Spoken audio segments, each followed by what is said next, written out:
ভালোবাসা দিবসকে কেন্দ্র করে মুক্তি পাওয়া ও রোমিও সিনেমাটি মুক্তির পর থেকেই বক্স অফিসে ঝড় তুলেছে।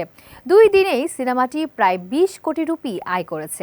প্রথম দিনের চেয়ে দ্বিতীয় দিনে আয় বেড়েছে শাহিদ কাপুর ও তৃপ্তি ডিমরি জুটির ছবিটির। মুক্তির প্রথম দিন ছবিটি আয় করে প্রায় 8 কোটি টাকা। দ্বিতীয় দিনে সেই অঙ্ক বেড়ে দাঁড়ায় প্রায় 12 কোটিতে।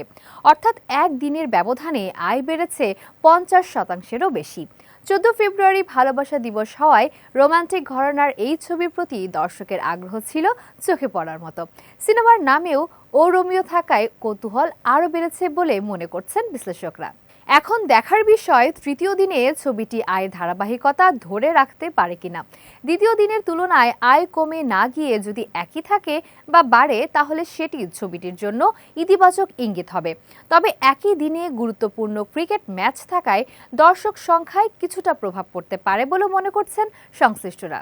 জানা গেছে ছবিটির নির্মাণ খরচ তুলনামূলকভাবে বেশি। বর্তমানে হালকা রোমান্টিক কমেডি ঘরানার ছবিগুলো এই আয়ের দিকে যাচ্ছে, কিন্তু ও রোমিও রহস্যধর্মী আবহ নিয়ে তৈরি হওয়ায় বাণিজ্যিকভাবে কিছুটা ঝুঁকিপূর্ণ। আয় মন্দ না হলেও ব্যয়ের সঙ্গে পুরোপুরি সামঞ্জস্য হয় কিনা সেটাই বড় প্রশ্ন। যদিও ও রোমিও প্রেক্ষাগৃহে স্থিতিশীলভাবে চলতে পারে, তাহলে এটিকে আংশিক সাফল্য হিসেবে ধরা হবে।